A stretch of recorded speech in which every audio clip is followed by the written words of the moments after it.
Ian Baker-Finch, golf analyst for CBS Sports, former British Open champion. Ian, thanks for joining us. Great to be with you guys.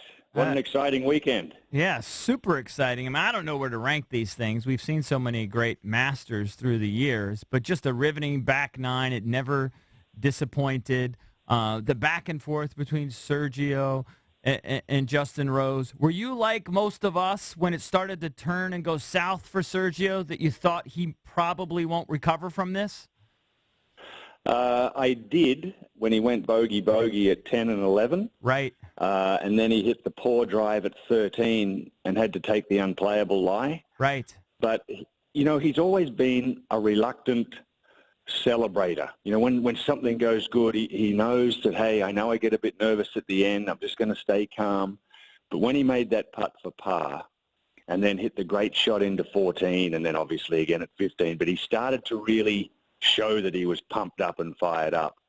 And I thought the shot he hit into 14 after making par at 13 was really when that adrenaline rush came and he started to turn it around and become aggressive again. Right. And he plays so well when he's aggressive. You know, we've seen it so many times before, haven't we, in majors, where he just never gets a putt to the hole on Sunday afternoons.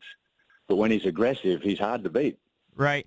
You know, you could speak to this. I mean, you won 18 times as a pro. You won the Open Championship in 91. You're in that elite company there.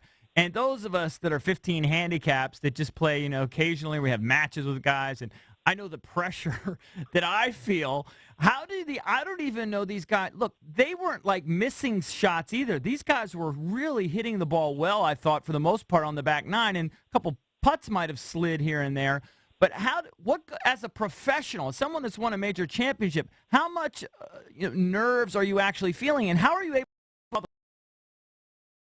tell well they? Yeah, it's a different type of pressure feeling. It's not a nervousness so much as it is being careful, sticking to your routine. The thing with Augusta National is it is so difficult. If you're a little bit off, there's a bogey or double bogey waiting on every hole. So you really know that you have to be precise. So you're being so cautious in, okay, I want to go at this pin, but if I go 6 foot past the pin, I'm going to make double because it goes over the back into the water, or those sorts of thoughts are more what gets you on edge. And it's not a I can't breathe type of pressure, because you stick to your routine, and that's why we practice so much, and that's why their routines are all so precise and exact each time. It's more the preparation for the shot and allowing yourself to stay in that moment.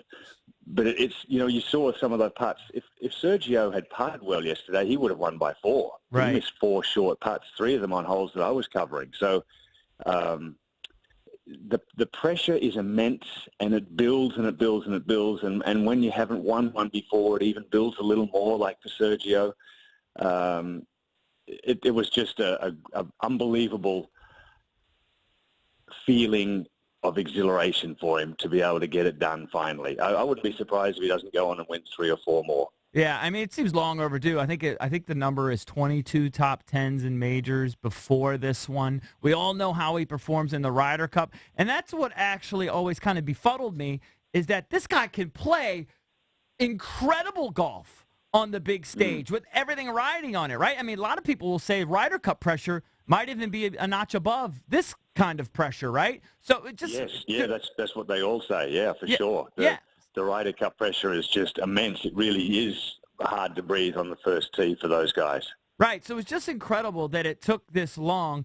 A lot of us thought that Ricky and then Jordan, they would be the guys to kind of look out for. They would be the guys to make a run. Didn't develop. Is that a situation, I wonder, Ian, where they're kind of maybe the negative flow, kind of they fed off each other? You know how sometimes that can happen? If someone's playing well, you play well along with them. If someone's playing poorly, sometimes it's kind of hard to not also play poorly, right?